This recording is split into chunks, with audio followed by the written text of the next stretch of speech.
जमीन खोदी जा रही है, हमारी जमीन खोदी जा रही है, जमीन खोदा जा रहा है। उत्तर प्रदेश के बलरामपुर जिले में एक बेहद चौंकाने वाला और गंभीर मामला सामने आया है, जहां बाढ़ से किसानों और गांव को बचाने के उद्देश्य से बनाए जा रहे बांध में भारी भ्रष्टाचार और अनियमितता के आरोप लगे हैं।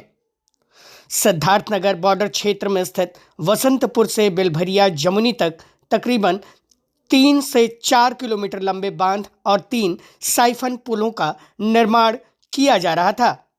इस निर्माण को लेकर अब किसानों में भारी आक्रोश दिखाई दे रहा है। आरोप है कि जिस बांध को बाढ़ से रोकने का सुरक्षा कवच बनाया जाना था, वहीं आज दर्जनों गांव के लिए यह डूब का बड़ा खतरा बन गया है। ग्रामीणों के अनुसार बताया जाता है कि निर्माण कार्य में तय मानकों का पालन नहीं किया गया। नियमों के अनुसार बाहर से चिकनी मिट्टी को लाकर बांध को बनाया जाना था, लेकिन ठेकेदार ने कथित रूप से किसानों की निजी जमीन के किनारे गहरे गड्ढे खुदवाकर बालू वाली मिट्टी को निकालकर बांध खड़ा कर दिया।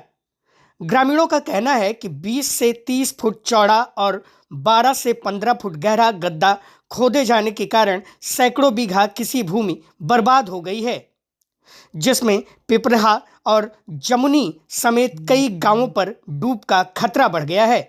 विरोध करने पर ठेकेदार के द्वारा धमकी दिए जाने का भी आरोप किसानों के द्वारा लगाया गया है। हम आपको बताते चलें कि सिद्धार्थनगर के ड्रेनेज खंड 3 के द्वारा लगभग 10 करोड़ रुपए की लागत से इस बांध का निर्माण करवाया जा रहा है, जिसमें आकांक्षा एसोसिएट को, जिसका मालिक विजय प्रकाश तिवारी उर्फ बबलू तिवारी है, उसको 5 करोड़ रुपए से किसानों को जमीन का मुआवजा व अन्य चीजें देनी थीं, जबकि 4 करोड़ रुपए की लागत से साइफन पुलों और बंधे का निर्माण करवाया जाना था। मामले की गंभीरता को देखते हुए जिलाधिकारी के निर्देश पर जांच टीम गठित की गई। एडीएम वित्त एवं राजस्व, तहसीलदार तुलसीपुर, नायब तहसीलदार, लेखपाल और खनन निरीक्षक की टीम ने बीते 1 सप्ताह पहले पहुंचकर नुकसान का आकलन शुरू किया।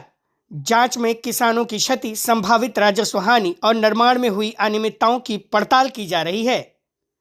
किसान निष्पक्ष जांच और दोषियों पर कार्रवाई व उचित मुआवजे की मांग कर रहे हैं।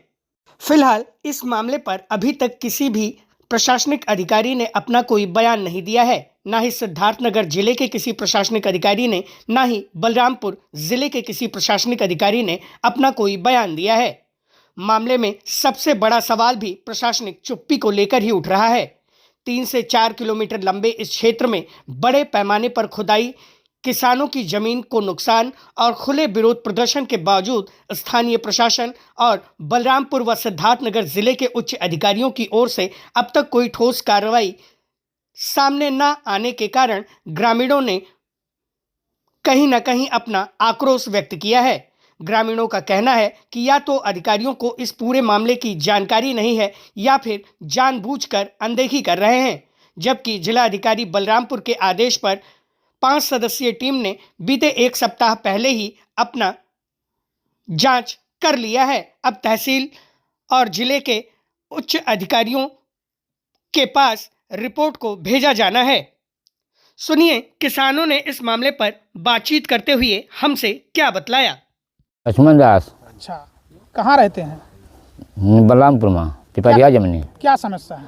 साहब तो आज मिनहा के तो कहते हैं चौचवा से दवाई देवे। अच्छा। हाँ, हमारा जमीन खन रहे हैं, 22 बीघा का नंबर हमारा है। अच्छा। और आयन तो कहते हैं चचवा से बस खन के हम जेसीबी से? हाँ, जेसीबी से दबानी बात। हाँ। अच्छा, तो मुआवजा नहीं मिला? मुआवजा कुछ नहीं मिला। तो कितना खंडहीन? खंडहीन का बोला हमारा 22 बीघा का नंबर है। हाँ। और खाले डाले लैके आर पार, तो खंडहीन का बोला ढेर। हाँ। अच्छा, नाम है, क्या समस्या है? हमारा नाम कल्लू है। हाँ। हम पिपरिया के रहने वाले हैं। हाँ। यहाँ देखे तो हम भी आए देखने के लिए। हाँ। यहाँ तो देख रहे हैं कि एक नदी का बांध बन रहा है, दूसरा नदी तैयार किया जा रहा है ना। हाँ। और सरकार आँख पे पट्टी बांधे हुए है, उनको दिखाई नहीं दे रहा है। गरीबों की। ये जो बांध रहे कहाँ के लोग बांध रहे हैं? ये तो सिद्धार्थ नगर के लोग हैं। अच्छा, और मट्टी कहाँ से खा रहे मट्टी बलरामपुर से लिया जा रहा है। अच्छा, तो बट मुआवजा भी किसी को नहीं दिया हो गया? अभी तो यही सुनाई दे रहा है कि किसी को नहीं मिला। ये जो खन रहा है मिट्टी, हाँ, अगर इसमें पानी आएगा तो कितने गांव डूबेगा? अरे अब यहाँ से तो बेमियाँ, नरचावा, सोहना, बरगदहा और आदम तारा तक जाएगा ये। पूरा डूबेगा? हाँ, अगर यहाँ से अगर बहा हाँ। तो ये सब पूरा एक लाइन से लेते चला जाएगा। तो ये तो दूसरा नदी बन जाएगा। हाँ हाँ। और एक समस्या है, हाँ। जैसे पिपरिया जमीनी में बंधा बन रहा है, हाँ। किसानों की ज़मीन खोदी जा रही है, लेकिन आज तक सरकार ने हमारे यहाँ स्मशान भूमि की ज़मीन नहीं अलाट किया है।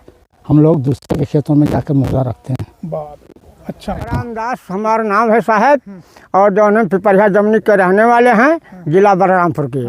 साहब हम लोग का ज़मीन खनकर सिद्धार्थ नगर में बांध रहे हैं, और हम लोग जाते हैं कहीं हमारा सुनवाई नहीं हो रहा है। हाँ, यही बात है, समस्या है सर। बहुत ऐसा नदी खन रहे हैं कि साहब बहुत पुरानी राप्ती से नदी ये ज़्यादा हो रहा है। इसको खनाई कर रहे हैं। खनाई हो रहा है। और साहब हम लोग कहे हैं तो कोई नहीं मानते हैं, ज़बरदस्ती खन कहे कहीं भी जाओ हम लोग खनेंगे। हाँ। अच्छा, तो ये इतना खन दिए हैं कि बाढ़ आएगा तो ये तो दूसरा नदी बन जाएगा। दूसरा नदी बन जाएगा सर। तो कितने गांव ऐसा डूबेगा? करीब 2500, 300, 40 गाँव तक जाएगा। अच्छा, डूब जाएगा इस नाले से। अच्छा, हाँ। तो क्या चाहते हैं? हम भी लोग यही चाहते हैं सर कि क्या बोले, इसको बंद किया जाए, जहाँ की मिट्टी है जहाँ दूसरी जगह से निकाली जाए। और जौन है ये हम लोग को जो मिट्टी वो बबलू तिवारी जो है ठेकेदार, वो मारने के धमकी दे रहे हैं और जेल भेजवाने के दे रहे हैं। अच्छा। हाँ, यही बात है सर। हम लोग कहाँ जाएंगे? आपने सुना कि बलरामपुर के किसानों ने हमसे बात करते हुए क्या क्या बतलाया। फिलहाल बलरामपुर के किसानों की चिंता यही है कि अगर इस बार बाढ़ आएगी तो वो कहां पर जाकर बसेंगे, क्योंकि 30 से 40 गांव इस बंधे के बनने के कारण एक बार फिर से डूब के खतरे में आ जाएंगे। अब देखना होगा कि सिद्धार्थनगर और बलरामपुर के अधिकारी इस मामले पर क्या कार्रवाई करते हैं, और क्या ठेकेदार बबलू तिवारी और आकांक्षा एसोसिएट पर कोई कार्रवाई की जाती है अथवा नहीं। लगता है कि जब 3 से 4 किलोमीटर लंबा बांध सिद्धार्थनगर की तरफ से बलरामपुर जिले की मिट्टी को खोदकर बनाया जा रहा था, तब बलरामपुर जिले के आला अधिकारी कौन सी कुंभकर्णी नींद में थे और उन्होंने समय रहते इस पर कार्रवाई क्यों नहीं की। जब किसानों को बाढ़ का खतरा दिखाई देने लगा, उन्होंने आवाज उठाई तो भी कार्रवाई में क्यों फिसड्डी साबित हो रहा है। बलरामपुर से योगेंद्र विश्वनाथ त्रिपाठी की रिपोर्ट।